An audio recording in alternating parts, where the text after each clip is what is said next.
So, the information about Axel Rudakubana has finally been released, and I will be quoting extensively from the Daily Mail reporting on it, which seems to be fairly good, to be honest. But this is the mugshot that was released. And you can see why they were using the picture of him as a child instead of this one. Can't you? Yes. Sort of shark-like eyes. Just He looks soulless eyes. He looks exactly the kind of person who could stab 8 children. Yeah. The question, of course, is... 11. Was it 11 children? Was it? 8 were wounded and 3 died. Oh, right. And then there was also the teacher. Yeah, of course. But why is this person in our country? Why is he our problem? Anyway, so the Daily Mail have been able to finally release some information, which is very interesting, because if Axel had been treated as an outsider to our society, one could understand why he might feel resentful, right? But that's not the case. So throughout his life as a child, he was integrated into our society. I mean, for example, there you have him being the star of a Doctor Who advert. In fact, when he was 11, he was billed as a stage school superstar. He appeared in the Doctor Who advert, and in 2017, he got Performer of the Week at the Southport branch of the Pauline Quirk Academy of Performing Arts. He was a part of a local youth drama group through which he performed on a West End show at the Shaftesbury Theatre. The drama group created their own movie, which was shown at View Cinema, where children walked down a red carpet. He was cast in a Children in Need clip after being billed as a superstar by a talent agency. What more could have been done to integrate? Every opportunity was extended to him in his chosen field. Yes. The country could not have been more welcoming. No. And more generous. No. I don't know what more could have been done. So, well, he could have been deported. Well, that wouldn't have integrated him, would it? I suppose not. But nothing more could have been done to integrate him. Yes. And his brother seems to be friendly and smiling, elder brother. For some reason, he apparently was just a bit of a loner, which is interesting because on one hand, he's a popular theatre superstar. On the other hand, he's a loner.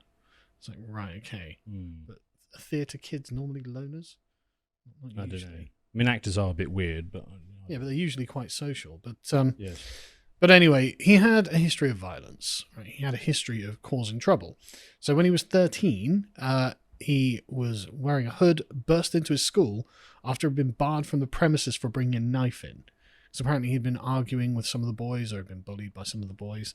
And so he'd brought a knife to school. He got barred from the school. And he returned brandishing a hockey stick, which he began to attack, presumably his bullies, breaking one of their wrists.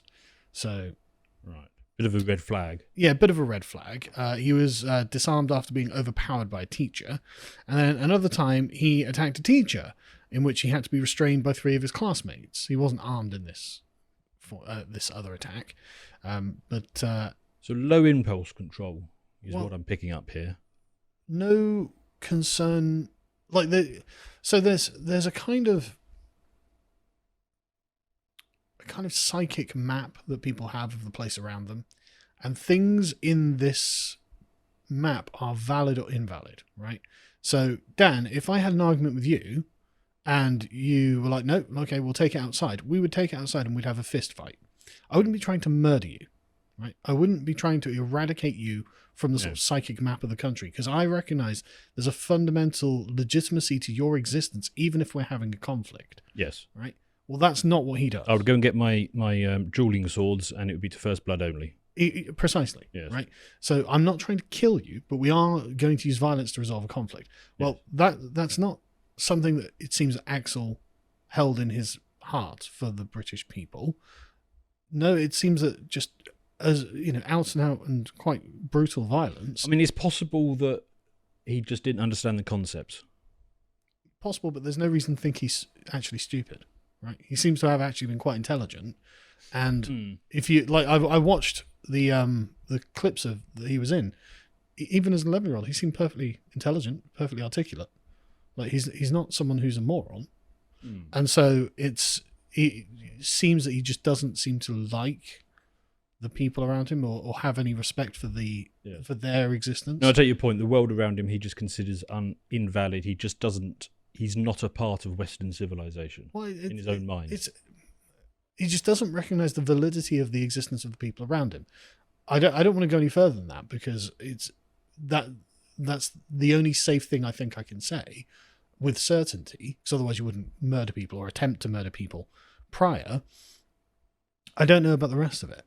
But anyway, he obviously did have something like 0.5 milligrams of ricin, which is a small amount of ricin, which is obviously a toxic biological substance. Mind you, any amount of ricin is Yeah, apparently it got on one woman's cat and killed her cat somehow. right. Which is bad. And he'd also downloaded terrorist material in the form of an Al-Qaeda training manual called Jihad Against the Tyrants. Now, whether this means he is a Muslim or not, it's hard to say. His mother is a Christian and is a practicing Christian. He may well have just been looking for techniques to engage in terrorism with, rather than following the jihadi line on the metaphysics of the universe. Unknown, frankly, at this point. Yes. So, but I mean, can you rule it out? No, absolutely not. Is it known if his family, who are originally from East Africa, if they were given asylum in this country? They were. So, Alphonse Rudakubana was a refugee from before the Rwandan genocide. Apparently, he had previously fought in the Tutsi Patriotic Rwandan Defense Force, or whatever it was called, and fled Rwanda before the genocide. Apparently, he is a Tutsi as well. This just reminds me of also the Ariana Grande Manchester ISIS suicide bomber who also killed a lot of British children. He was a child of a refugee family from North Africa.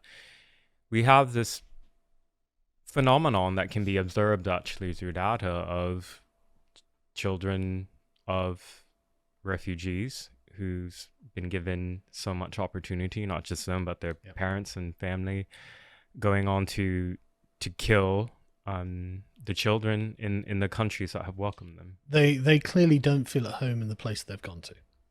They clearly don't feel that they belong there, and they don't really care about the people around them. If anything, it seems that Axel seems to have hated everyone around him. We'll carry on. He's fundamentally mismatched with his environment.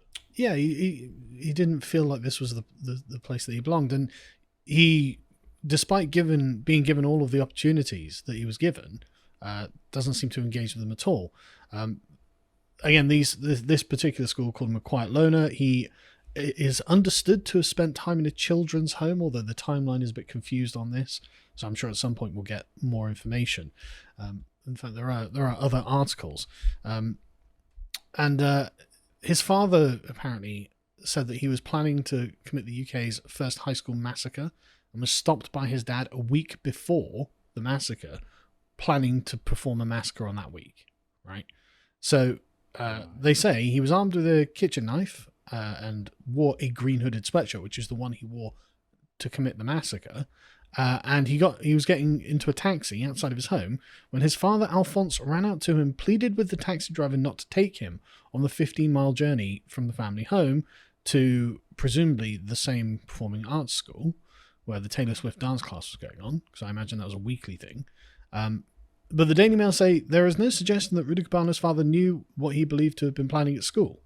Well, why were you stopping him from going then? What was... I'm sorry, I think he obviously knew. Yeah. And that's why you say he had to be talked out of it by his father.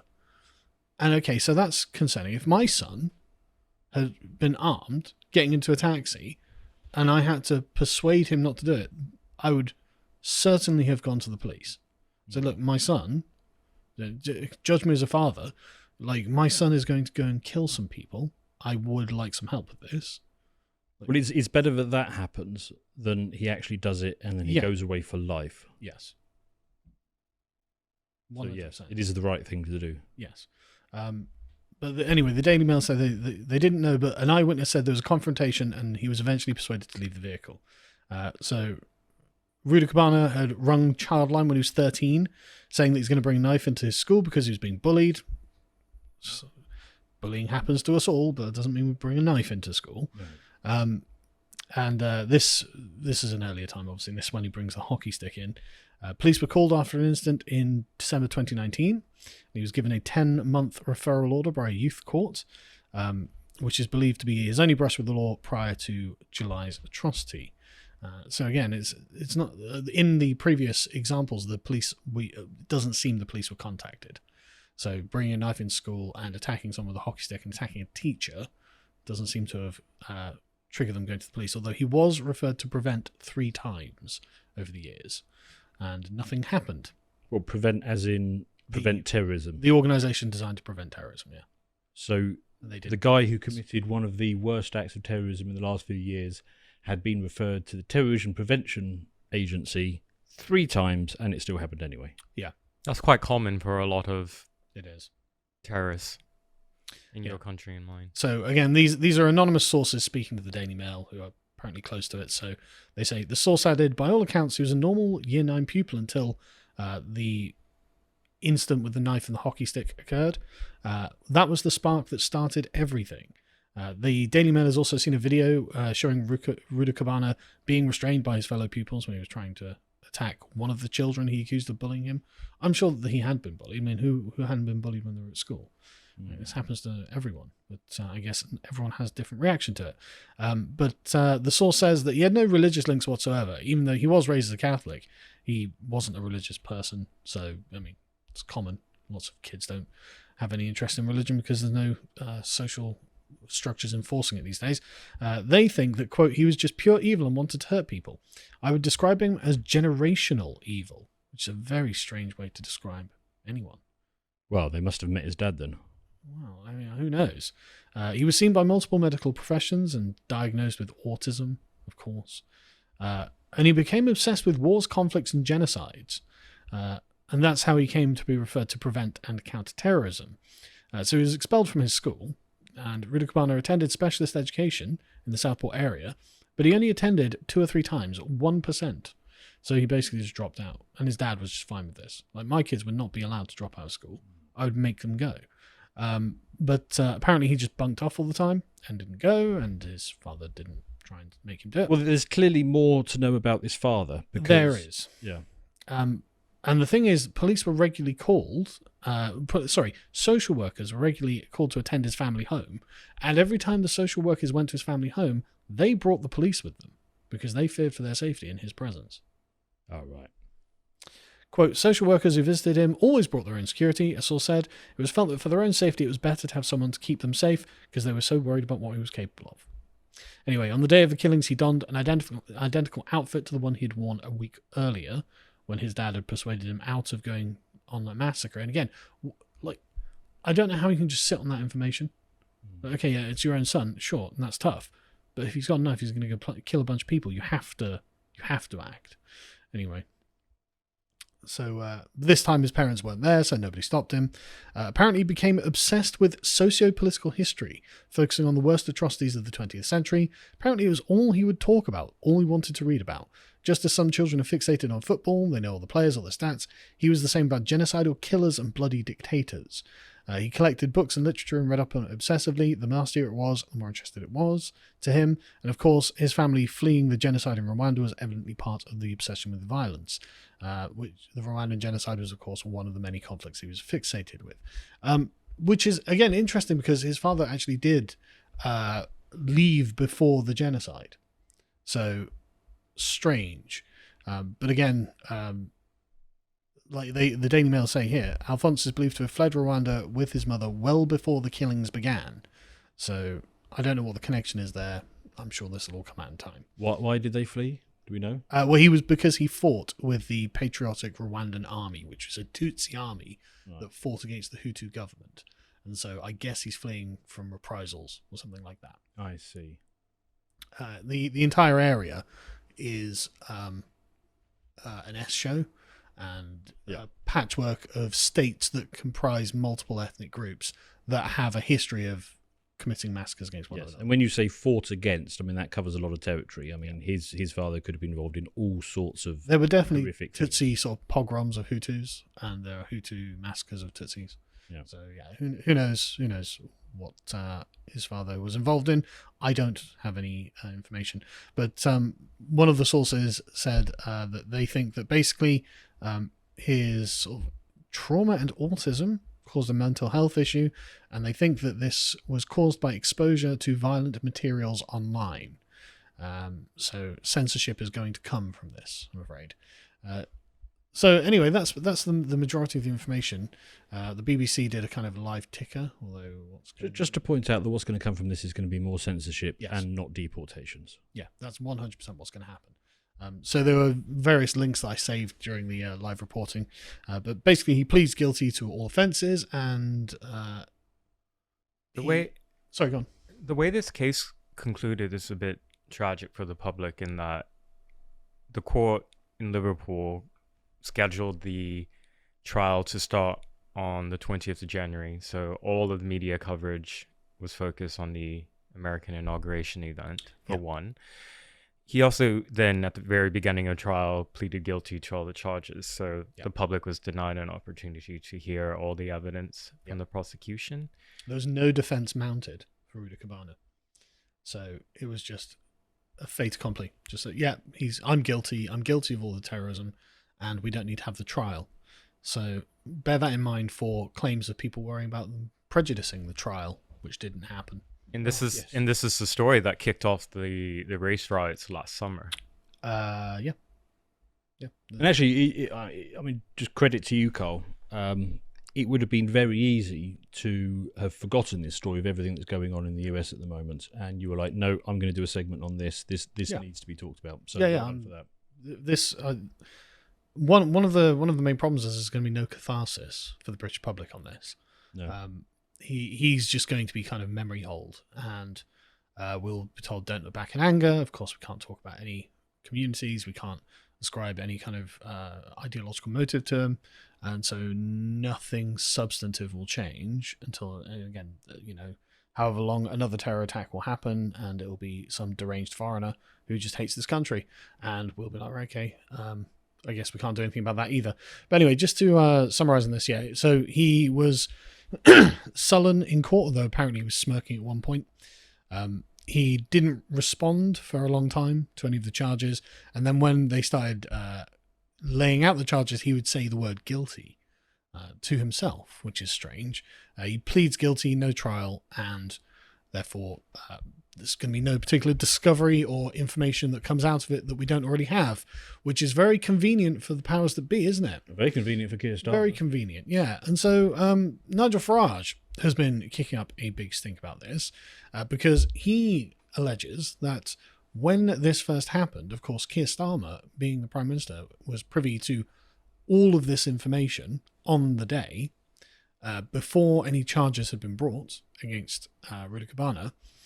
And so Farage was apparently, all of the MPs had their parliamentary privileges revoked, and he was not even allowed to ask questions about this in the Parliament. Well, that's clearly a cover-up. I mean, this is Britain. We're a permanent member of the Security Council. We have a decent intelligence service.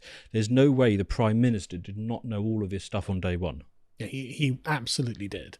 And Keir Starmer actually came out and admitted that as well. Oh, right. But the narrative, and we'll get to Keir Starmer's statement in a second, has been, well, we didn't want to risk prejudicing the trial. It's like the identity of the killer doesn't prejudice the trial.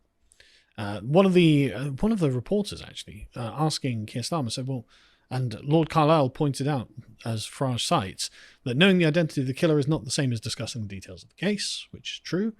And there was a window before Rudakubana was charged, while he was in custody, that Keir Starmer could have released at least his identity to show people that there wasn't a cover-up happening, and he chose not to. So, but Farage is banging this drum, and Keir Starmer came out and gave a very, I don't know how to describe it, in a way tepid, but kind of insufferable way of approaching this, saying that there must be fundamental change on how Britain protects its citizens and children. It's like, okay, but what could that look like? Well, I can make some suggestions. You can, but he's not gonna take them. And he says that, okay, well, we'll get to the very bottom of this. We're not going to be politically correct about it. But he said, if this trial had collapsed because I or anyone else had released crucial details while the police were investigating, then the vile individual who committed these crimes would have walked away a free man. Well, that would require a judge to allow him to walk away a free man. What judge in this country is going to be like, yeah, no, I'm abandoning this trial so Rudakubana isn't charged because this trial was unreasonably prejudiced by you knowing his identity? Well, if that is true, why hasn't every case against Tommy Robinson always collapsed? Because he has been the most prejudiced individual in this country. The most vilified person. Exactly. I mean, it would be up to the judge to do that, as I understand it. But in the most strict legalistic way, Starmer does have a point, because it is possible, and there are examples of trials nearly being prejudiced, nearly being dismissed, such as the Rebecca Brooks trial of 2014, the Joanna Yeats murder case of 2011, the Christopher Jeffries one in 2000 and I don't even know what day that. Oh no, 2011, Levi Belfield in 2008, and George Barry case in 2001, Barry George case in 2001 with the murder of Jill Dando, alleged. But none of these were actually dismissed because of prejudicing. He's taking a tiny, tiny grain of truth and using it for a whole cover-up. Yeah, because, in the Barry George case, prejudicial reporting about his character and lifestyle could have influenced the jury, and but this was overturned later anyway. So it's not that it's a guarantee. Well, if we talk about this case in any way, even knowing the guy's identity, that's it, we're putting the case in jeopardy. That's the decision of the judge. And you would have to have a judge who wanted that guy to go free, effectively, which is an unlikely thing to find. So in this case, Starmer admits that this was terrorism, although he kind of tries to sidestep it by saying, well, we see extreme acts of violence perpetrated by loners, misfits, and young men online desperate for notoriety and fixed on violence for its own sake. So it's just young men. It's just young men fixed on violence. Well, basically, he doesn't think it's going to happen to his kids or his friends' kids, and therefore he doesn't care. Yeah, but he's also kind of trapped in a position where what can you do against insane, lone, radicalized nut jobs? And the answer is not that much, actually. Well, there's certainly something you can do. Well, from his perspective, or he right? Okay, but there's not that much. He can't. It's difficult to legislate against this sort of stuff. And so he says, well, there's a tidal wave of violence online, video after horrific video, and this shouldn't be viewed and accessible on social media. So what we're going to get is censorship. That's the only tool that they have. It's a blunt one, and they're going to apply it liberally. Right. Does he regret blaming the far right? No, of course not. He doesn't in any way regret blaming the far right, even though essentially they were correct. He goes on to defend Muslims and mosques, even though the guy had now created a terrorist manual. Who knows? And he basically just has nothing but praise for public servants in this. So we're going to get more of the same, basically. We're just going to get more censorship. Nothing's going to change. They're not going to prevent any further terror attacks. And there will always be the open sore of the lack of justice brought against Rudakubana, because he will still be walking the earth. Any thoughts on this, Andy? Just that terror attacks in the West are so part and parcel, using Sadiq Khan's words, that people forget about it very quickly. I mean, in just 2.5 weeks ago in America, there was a mass deadly attack in New Orleans. That was an IS-inspired attack. People, including many conservatives, have just moved on. The news cycle is so fast. And that's what's going to happen in this case. They're going to do everything they can to essentially bury it, because there's no organization that they can target.